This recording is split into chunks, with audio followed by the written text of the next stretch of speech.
NetEase released the PBE a few days ago. I think it stands for the Public Beta Environment, something like that, with the most massive sweeping changes that have ever come to Lord of the Rings Rise to War. In this video, I'm going to be doing basically a general overview of most of the things that have changed. I might miss a couple nitty-gritty things just for the sake of time, and then I'm going to be releasing videos kind of deep diving into some of the aspects that have been completely overhauled.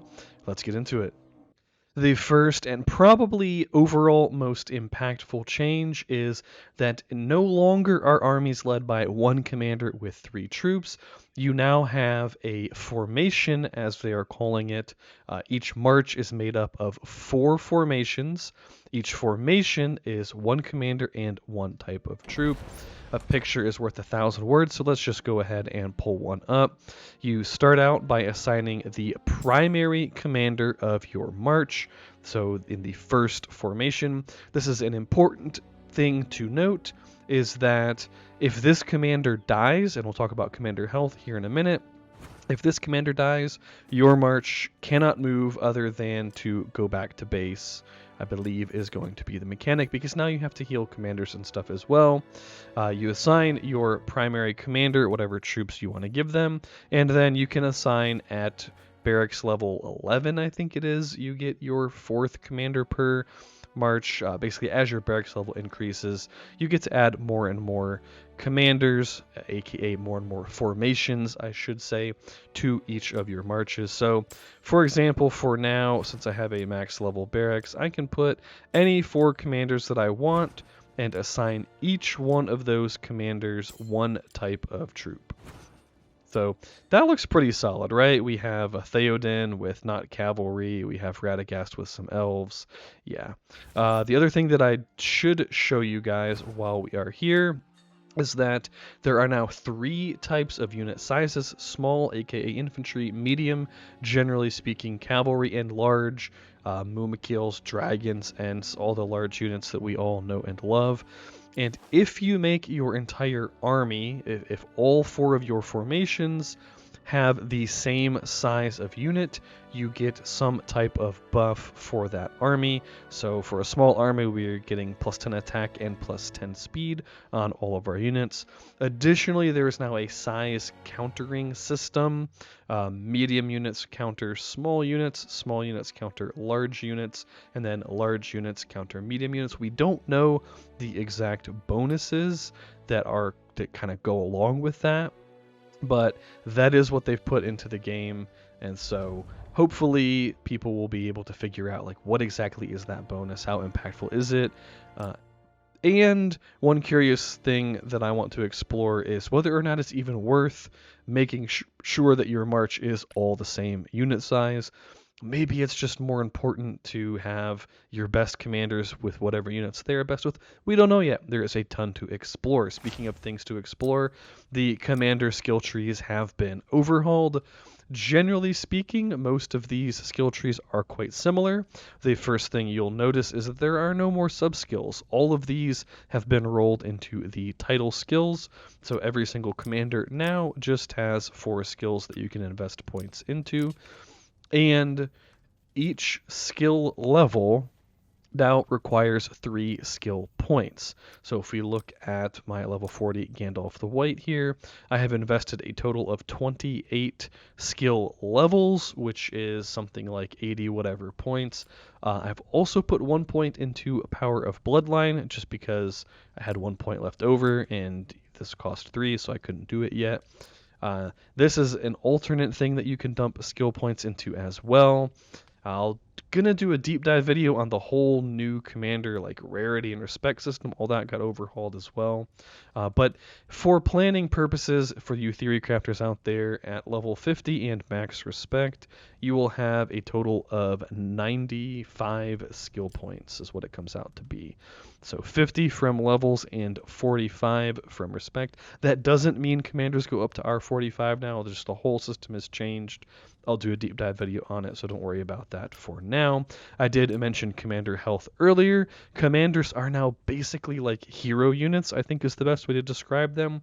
They take damage, they have their own like offensive and defensive statistics, they can actually die mid-fight, and they take damage as you do fights. So if we pull up a battle report from this 200 that I took a few minutes ago, my commanders are pretty strong as far as taking 200s goes at this point. So they didn't take much damage. Let me see if I pull up one of these reports. So for example, here's a PvP report from earlier, and you can see here Gandalf the White just straight up died in this fight. Faramir took a lot of damage, Gil got pretty low. So this is another thing that you're going to at least sort of have to manage. Commander health does restore over time, pretty slowly though, and there's now a button in your army setup, or if you go over to your apothecary, you'll be able to heal each commander individually as well and check on the status of their HP. It does cost a little bit of energy, and we'll talk about that in a minute, to heal them, but it's really not that much. The big implication here is that you're not going to be able to just like sit on a crossing and spam reinforce anymore. You're going to have to rotate your commanders in and out. I do think that they need to let us heal in forts, or at least fortresses. However, it's a brand new system, so that's being a little bit nitpicky and isn't really for this video. Moving on, we will talk about the brand new, or at least do a little bit of an overview of the brand new respect/rarity system. Basically, T1s, T2s, and T3s no longer exist. All commanders can be upgraded to legendary eventually. You'll see that some of these are gold, aka legendary. We have epic commanders as well.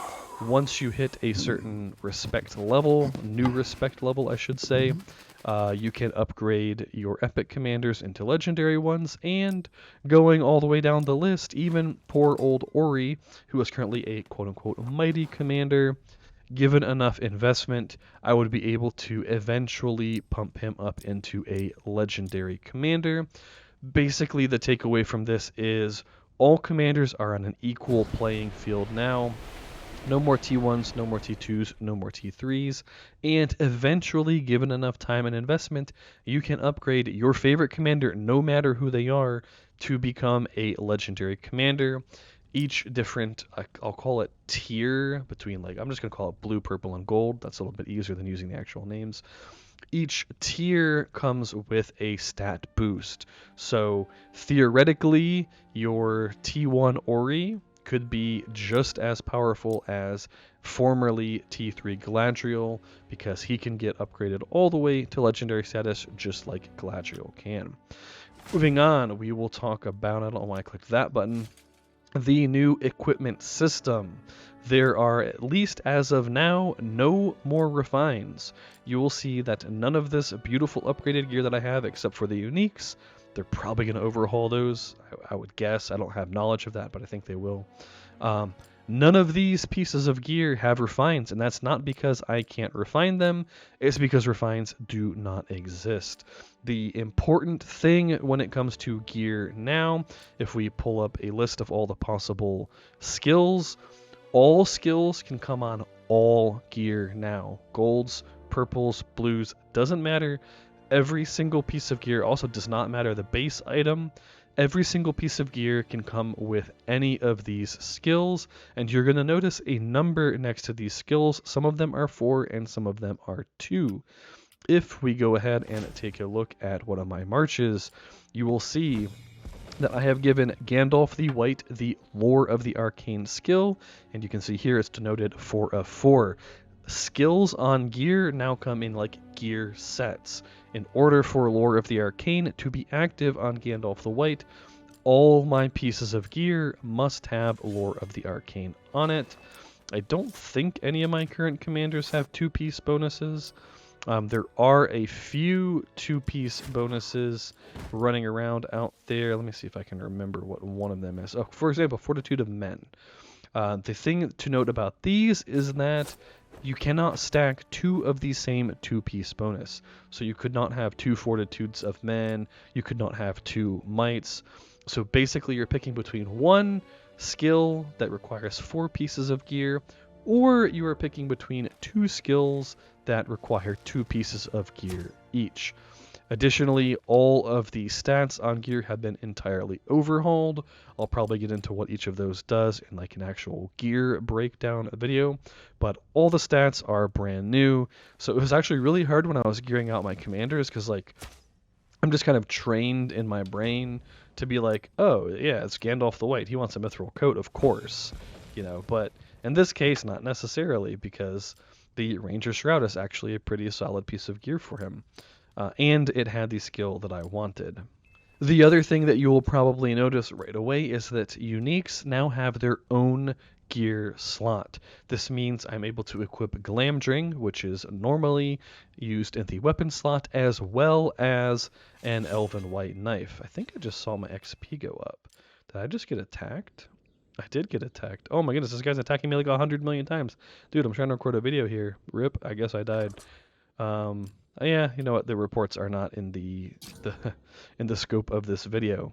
So the other thing I want to talk about, actually, there's a couple more things I want to talk about, but one very important thing that I want to talk about is the energy system. Energy is now what stamina was, except it's a totally global pool. Each commander does not have any of their own stamina anymore. Your account as a whole has some amount of energy, and each action that you take requires some amount of energy. I do think that they should tweak some of these. It seems like a little bit silly that sweeping requires the same amount of energy as moving and marching, but again, that's a little bit of a nitpick for this video. The key takeaway is that if you want to burn all of your energy on one single march, you can. And now you're getting 1 point of energy every 45 seconds. The way that math works out is you get one move on your account every 15 minutes. And right now on the PBE, we have a maximum of 900 energy because they've given us permanent 24-hour bonuses, first 24-hour bonuses. Eventually, after day 1, this will be a max of 600 energy, as they have it set up for now. And since I just lost a bunch of units, I can show you guys my favorite new part of the PBE. I want to recruit some March Wardens, some more March Wardens. How about we get some March Wardens? Why don't I do even more March Wardens? And to top it all off, we'll recruit March Wardens. So you can now use the multiple conscription slots on the same unit. I have all 5 of my queues pumping out March Wardens right now. For you crazy dwarf lovers out there, you will probably love this change because it means that you can just queue Guardians 24/7 across 5 queues and use Dane and Dwalin to your heart's content. And finally, the final wrap-up piece of this video, unit skills are no longer leveled via gold, they just have them, at least for now. And generally speaking, they've been toned down a little bit. So if we take a look at the Bow Knight, for example, Giant Slayer now only does plus 10% damage to large units. Dunedain, which I don't have unlocked, but we can look at their unit skill here. They're another good example. Gracefulness is now just minus 10% damage from enemy ranged units, and Bullseye is just plus 10% damage to enemy ranged units. Unit stats have also been reworked. I'll talk about those in a different video. Pretty much everything else about the game is the same. You're still taking tiles, you're still building buildings, you're still going around fighting people. The map, this is the current map. I mean, it's just the PBE map. But you can see the map is still, at least for now, the same. I imagine they'll probably implement the King of Men map, but we don't know that for sure. But the goal, at least on the PBE, is still to take control of DG. And that's pretty much it for this overview. It's a little bit longer than I normally like for my videos. Please let me know what you think about the PBE changes down in the comments below. One thing that I'll ask is there's been a ton of contention. If you're going to make a comment, please make it at least somewhat constructive. Don't just write, OMG, this sucks. It would be really cool, I think, if we could have somewhat of a conversation about which system is better, the stuff that's on the PBE or the stuff currently in the game, and why is either of those things better. Thank you for watching, and I'll catch you in the next one.